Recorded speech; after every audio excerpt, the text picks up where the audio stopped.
Jai Gurudev. Question.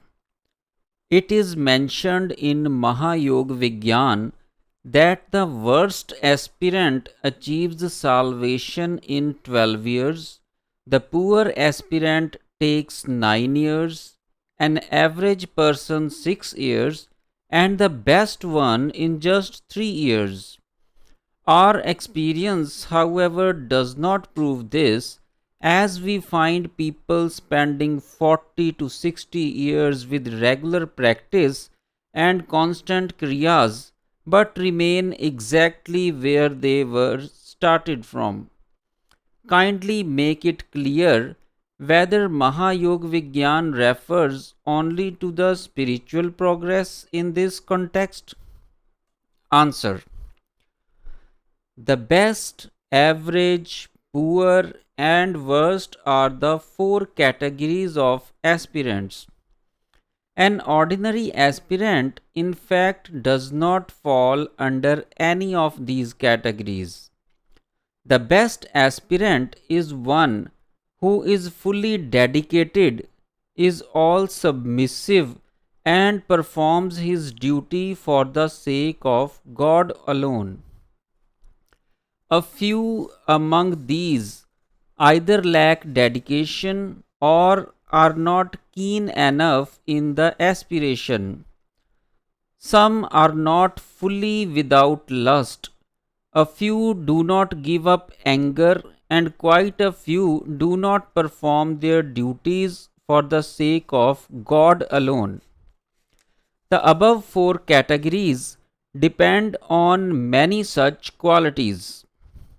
From the point of view of our system, Shakti starts acting immediately upon the best aspirant, making the disciple fully surrendered to this power. He does not either physically or mentally interfere in the working of Shakti. In this way, the best looks at pleasure and pain alike. Friends or foes do not influence him. He is always lost in sadhan, fully surrendering himself to it. All actions for him are the play of Shakti, and this helps him develop a sense of seership for every happening in the world. Such an aspirant is qualified to achieve salvation within 3 years. When we look around us, we do not, however, find aspirant divided even in the above four categories. I have the following observations to make in this context. Number 1. An aspirant normally tends to be affected by the dualities of pleasure or pain, respect or disrespect, and profit or loss. Naturally, the mind of such person goes on accumulating the effects of these feelings. The more we are affected by the experiences of life, the more the accumulation of such effects takes place. As long as this process of accumulation continues, the mind remains unpurified. The spirit of renunciation does not develop in such a person, which is so important in this field. Number 2. Generally, an aspirant is attached to his actions and is very keen to get the fruit of his desire. If the fruit of his action is favorable, he is pleased, and if it does not conform to his liking, he is displeased. This is how the process of accumulation of effects continues. Whether pleasure or displeasure, involvement occurs. Number 3. Some of the aspirants treat the Shaktipat system as another method of ordinary spiritual practice. This system presupposes a state of total surrender in the disciple.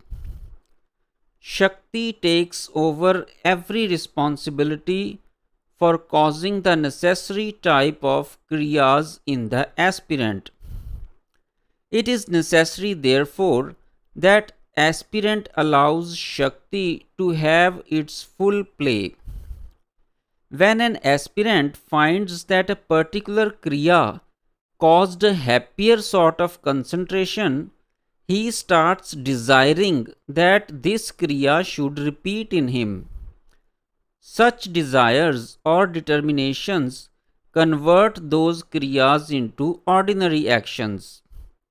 I have repeatedly stressed that sadhan and sadhana are different from each other.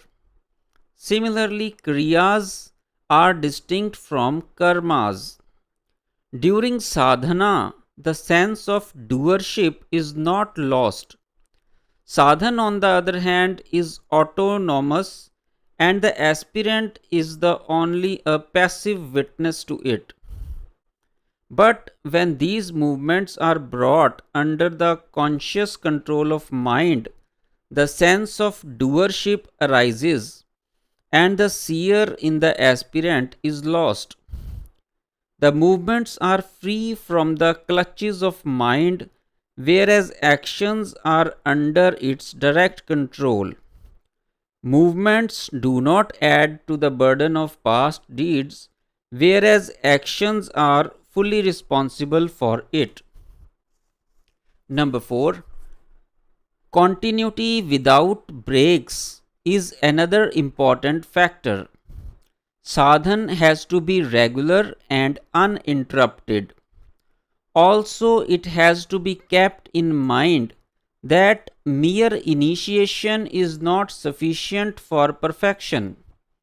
The spirit of surrender in the disciple, the extent of purification, the sense of non-attachment towards objects of the world, and deep-rooted interest in sadhan are all very material factors for success in this path. If, even after initiation, a disciple does not change his behavior and remains engrossed in the objects of senses and has no gradual increase in kriyas, he is not the right type.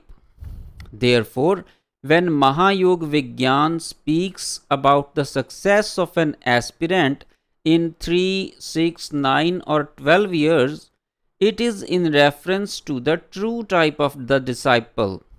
If a disciple correctly analyzes his state and finds that he possesses the above mentioned traits, he can himself conclude in which category he falls. Question. It has been said that there comes a state in spiritual aspiration when an aspirant will continue to live only for 3 weeks. Thereafter, his body has to disappear, since the thin screen of Maya gets removed from his chitta, making him fully realized.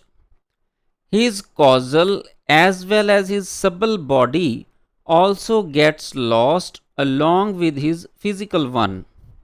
What is this state? How is it achieved? Answer. To say that a realized aspirant relinquishes his body in 3 weeks and gets merged in God is an accurate statement, but this state requires a long and steady course.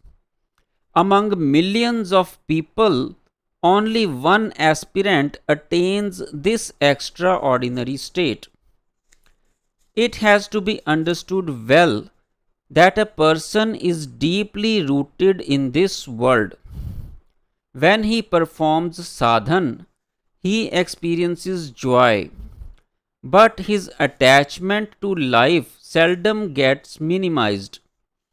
He may sometimes seems to be talking about salvation, but it is more often than not only an intellectual ideation. The process is slow and gradual.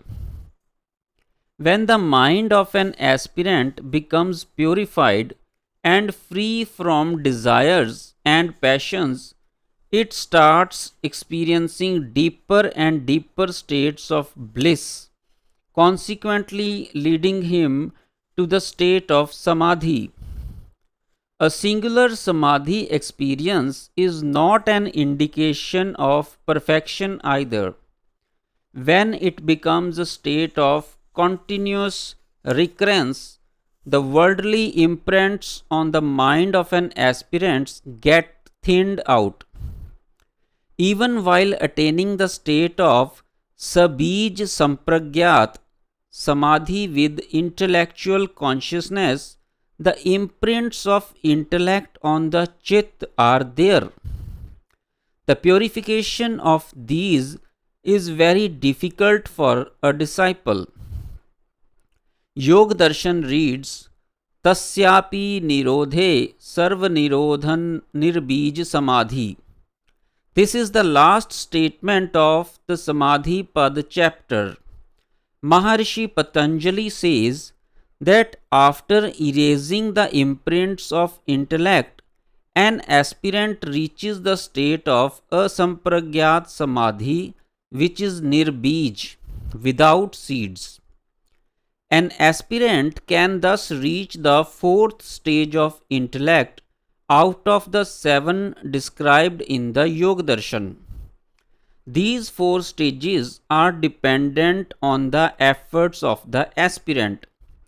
The later 3 are independent and stand for freedom from life.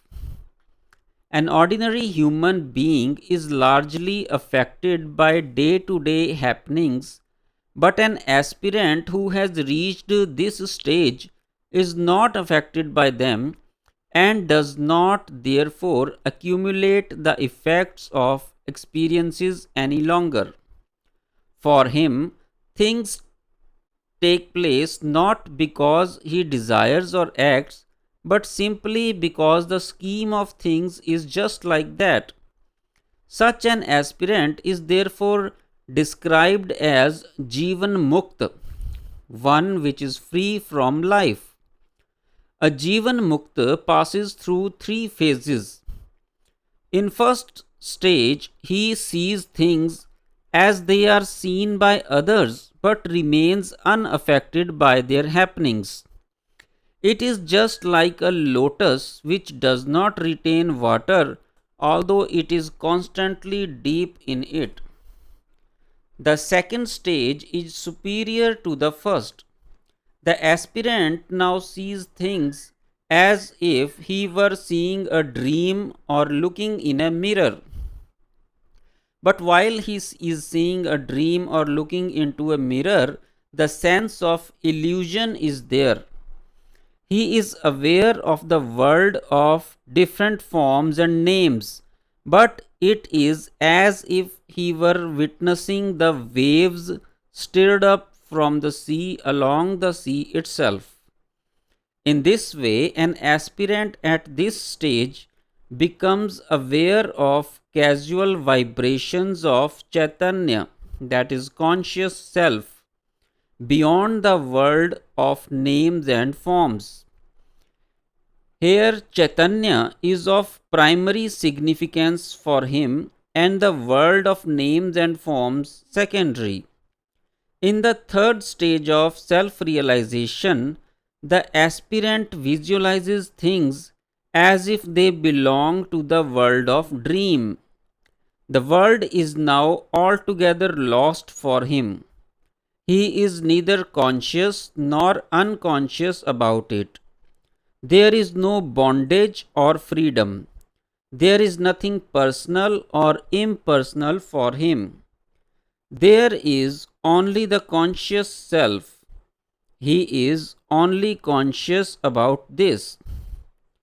No matter whether he is in the state of samadhi or out of it in the world, he is always full of bliss. After reaching this state, the aspirant lives only for 3 weeks.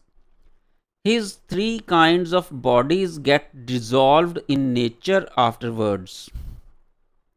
The self is pure, free, and full of knowledge. This is also, therefore, the true nature of a perfect human being. Chit, on the other hand, is always changing, and it does not represent the true nature of man. It is sometimes under the deep influence of lust, anger, or greed, and at other times under the influence of compassion, kindness, or forgiveness. These are not the actual dharmas, that is, tendencies of a man. Therefore, Lord Krishna asks Arjuna in Bhagavad Gita to abandon all dharmas and seek refuge in me. Dharma literally means religion, but here it stands for different type of tendencies, and me means universal consciousness.